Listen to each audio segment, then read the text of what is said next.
Hi everybody, Chris Lesso and welcome to the video blog. This one's on dynamics. Now, if there's one concept that drummers probably abuse, I think it could be this one, dynamics. And you know the old joke, what do you mean play with dynamics? I'm playing as loud as I can, and that's definitely not what dynamics are. Obviously it's playing in that quieter world. And I think as drummers, when we pick up, we're picking up pieces of wood and we're hitting stuff.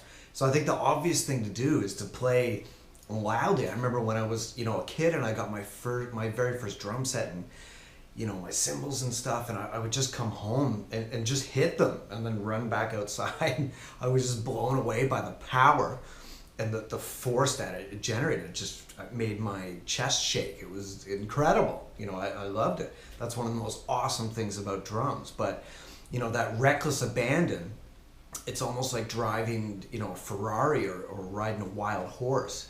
You have to learn to tame it and have that contain that power in reserve. That's really what it is, power in reserve. And when you've got that and you're not shouting at your audience, you're not driving people away, you're actually pulling people into you. One of the coolest things about dynamics I learned is that when you play quietly, you play in a whisper and you exaggerate. The coolest thing about dynamics is go further than you think you need to go. If you're going loud and you're expressing something, go crazy loud. And if you're going quiet, go to a whisper. But when you do that, you draw people into your performance and they're on the edge of their seats waiting to see what you'll do next. And that's awesome. And listening and leaving moments of space and silence are also such a huge part of playing with dynamics. So dynamics really is about having that power in reserve, having control of your instrument, having something to say instead of yelling all the time.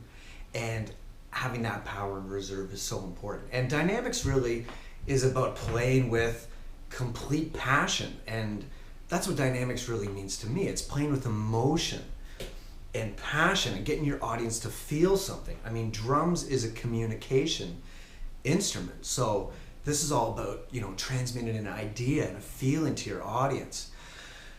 It drives me nuts if I see a band sometimes in a club or something and the drummer's just playing like this, like a straight line. Every song has an arc. I love watching Chad Smith from the Chili Peppers. I mean, that is obviously a loud band and Chad loves to play loud, but you can see when Anthony, the singer, sings, Chad will just come down even if it's a little bit. So the song has what I call an arc.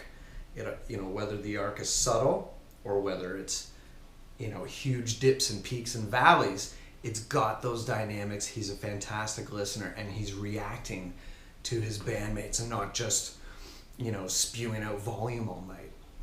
I played with a fantastic saxophone player in Barrie, where I grew up. His name was Mark Hathaway. I got to credit him with this.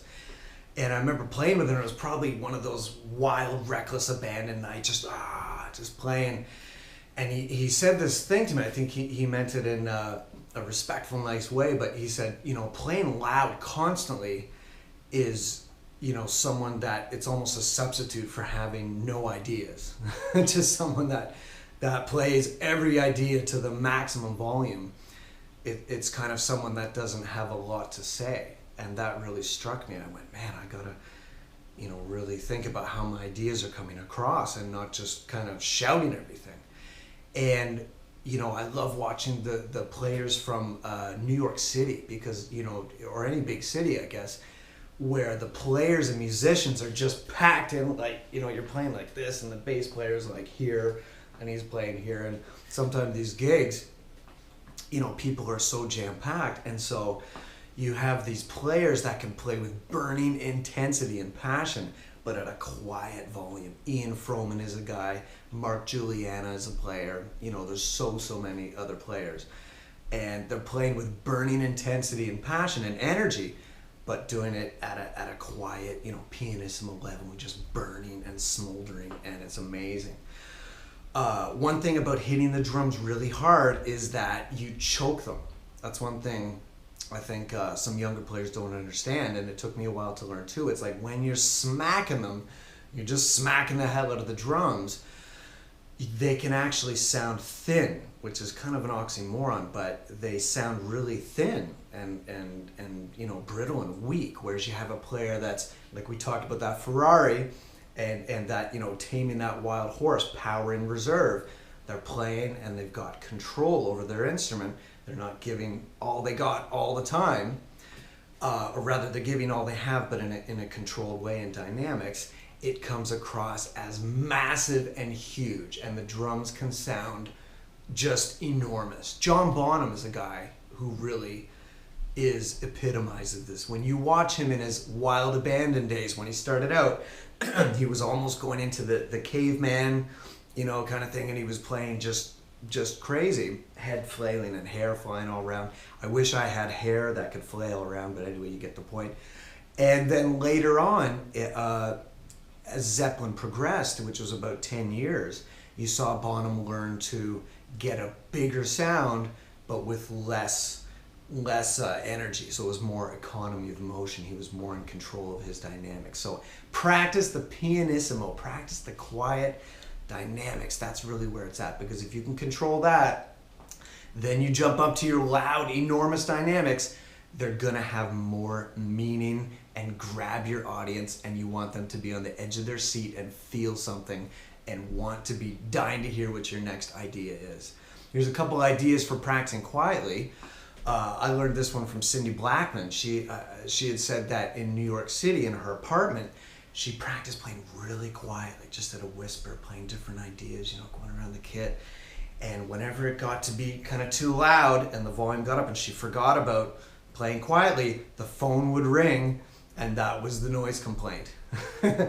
And the goal in her in these pianissimo quiet practice sessions was for the phone not to ring, you know, not to get that noise complaint. My friend Max Sennett has a beautiful baby boy sleeping upstairs, and he practices his pianissimo dynamics, is very quiet with the baby monitor sitting on his music stand. So he wants to constantly hear that baby monitor, and so he's just practicing those ideas very quietly. And it's, you know, there are many other ways, but practice your quiet dynamics and your loud dynamics. Please contact me at chrislesso.com for lots of free lessons and contact. You know, please contact me, any questions you have. So have fun, play with passion, and I'll see you real soon. Take care.